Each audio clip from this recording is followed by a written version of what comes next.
Assalamualaikum warahmatullahi wabarakatuh.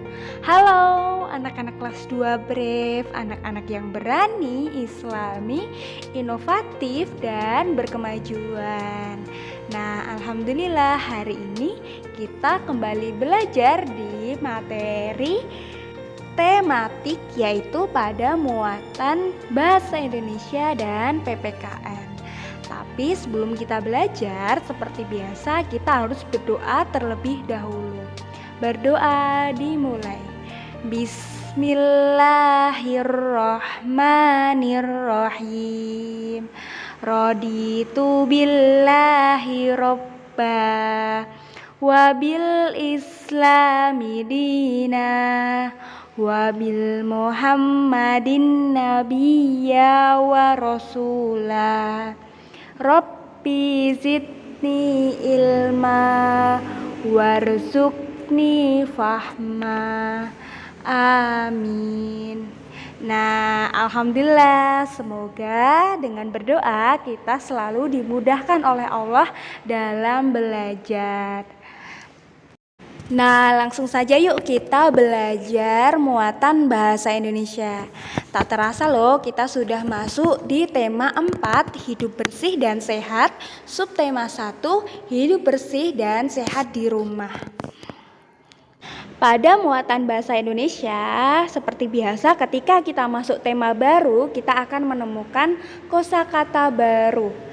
Jadi kosakata itu apa? Kosakata itu pembendaraan kata atau daftar kata-kata yang membahas tentang tema tertentu. Misal pada hari ini kita membahas tentang lingkungan rumah yang bersih. Berarti kosakatanya tentang lingkungan rumah yang bersih. Nah, misalnya pada percakapan antara Komang dan ibunya. Ibu berkata kepada Komang, "Komang, ayo bantu ibu membersihkan ruang tamu. Rumah yang bersih akan membuat penghuninya sehat dan terhindar dari penyakit." Kemudian Komang membalas, "Baiklah Bu, ayo kita bersihkan. Tentu aku ingin tinggal di rumah yang bersih agar aku tetap sehat." Nah, dari percakapan tadi kita bisa menemukan beberapa kosakata, yaitu kata bersih, sehat, dan penyakit. Bersih itu artinya bebas dari kotoran. Sehat artinya keadaan saat kondisi tubuh bebas dari penyakit. Dan penyakit adalah gangguan kesehatan. Nah, selain kita bisa menemukan kosakata yang baru, kita juga bisa membuat sebuah laporan dalam sebuah teks. Misalnya pada halaman 96 itu ada sebuah percakapan. Nah, dari percakapan itu nantinya anak-anak bisa membuat laporan tentang teks percakapan secara sederhana. Nah, bentuk laporannya itu seperti ini: memuat tema percakapan, tokoh percakapan, dan isi dari percakapannya. Misalnya, tema percakapan pada teks tersebut tentang lingkungan rumah yang bersih. Kemudian tokoh percakapannya ada siapa saja? Ada ayah dan dedi. Kemudian isi dari percakapannya mengenai ayah mengajak dedi membersihkan pekarangan. Nah, itu termasuk contoh bentuk laporan sederhana teks percakapan. Selanjutnya tentang menulis cerita berdasarkan informasi gambar. Nah, sebelumnya anak-anak pasti sudah belajar ya bagaimana menuliskan cerita berdasarkan informasi pada gambar. Nah, Ustazah akan kembali mengingatkan pada anak-anak bagaimana cara langkah-langkah membuat cerita berdasarkan gambar. Yang pertama, anak-anak harus mengamati gambar dengan saksama. Kemudian, tentukan tema atau topik gambarnya. Ketiga, buatlah beberapa kalimat yang menceritakan isi gambar. Kemudian, rangkailah kalimat tersebut hingga menjadi sebuah karangan yang utuh. Bisa ya anak-anak ya? Selanjutnya kita juga bisa menemukan isi teks percakapan tentang lingkungan tidak sehat. Jadi kalau tadi lingkungan yang sehat, sekarang lingkungan yang tidak sehat. Nah, anak-anak, kita harus menjaga lingkungan rumah agar tetap bersih dan sehat. Lingkungan tidak bersih dapat mengundang yang namanya penyakit. Kita bisa lihat contohnya percakapan antara semut dan tikus. Semut berkata, "Tikus, mengapa di sekitarmu banyak sekali sisa makanan?" Kemudian tikus menjawab, "Hal itu karena makanan yang terjatuh tidak segera dibersihkan oleh manusia." Nah, anak-anak, jadi kalau anak-anak makan kemudian sisa-sisa makanannya tidak dibersihkan akan menyebabkan lingkungan menjadi tidak sehat. Banyak tikusnya. Nah, kira-kira anak-anak mau nggak kalau rumahnya ada tikusnya? Pastinya enggak ya.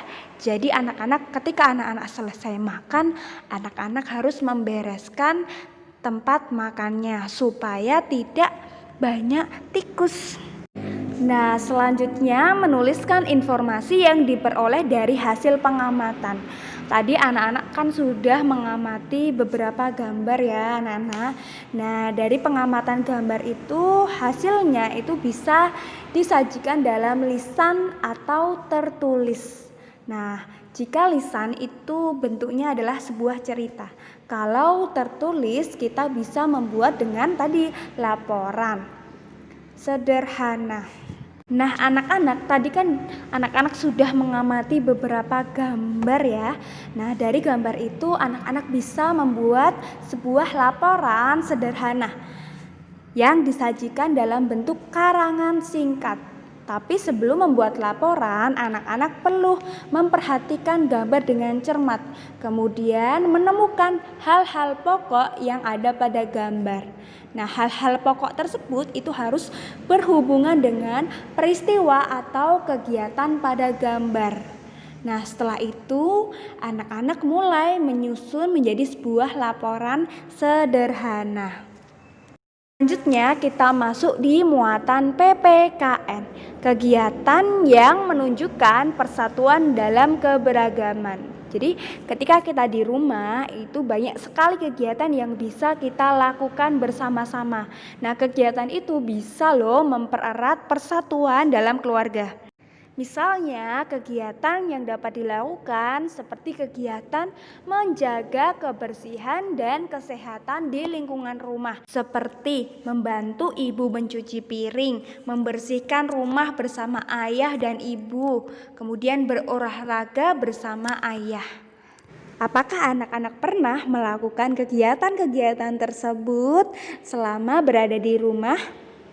Kalau sudah, terus lanjutkan. Tapi kalau belum, anak-anak harus membantu orang tua untuk sama-sama menjaga kebersihan dan kesehatan di lingkungan rumah. Nah, supaya terciptanya persatuan dan kebersamaan dalam lingkungan rumah, kita harus memiliki sikap-sikap seperti tidak bersikap mau menang sendiri, kemudian menghargai pendapat orang lain, kemudian mau bekerja sama dengan anggota keluarga lain, mau mengakui kesalahan dan meminta maaf, mau memaafkan kesalahan orang lain. Nah, anak-anak harus berusaha dan belajar untuk menerapkan sikap-sikap tersebut supaya terjadi persatuan dalam keluarga. Ketika melakukan kegiatan bersama, kemampuan masing-masing setiap anggota tentunya berbeda-beda ya anak-anak. Pekerjaan yang lebih berat bisa dikerjakan oleh anggota keluarga yang telah dewasa. Nah, di sini anak-anak dapat membantu mengerjakan tugas yang ringan-ringan. Seperti membersihkan kamar bersama adik, membantu ayah mencuci sepeda motor, membantu ibu menyiapkan makanan. Nah, jika kita melakukannya secara bersama-sama, tentunya akan lebih menyenangkan. Karena semua anggota keluarga menjadi rukun dan saling membantu. Apalagi menjaga kebersihan lingkungan rumah merupakan tanggung jawab semua anggota keluarga. Rumah yang bersih dapat membuat semua anggota keluarga menjadi sehat dan nyaman.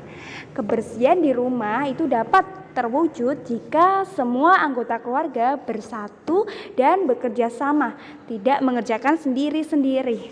Karena kita akan mengalami kerugian jika kita tidak bersatu dalam menjaga kebersihan di rumah. Nah, jadi anak-anak harus membantu orang tua dalam menjaga kebersihan di lingkungan di rumah supaya lingkungan menjadi sehat dan nyaman. Nah, mungkin itu dulu anak-anak pembelajaran pada hari ini. Semoga bisa menambahkan semangat anak-anak dalam menjaga kerukunan di dalam keluarga. Ustazah akhiri, wassalamualaikum warahmatullahi wabarakatuh.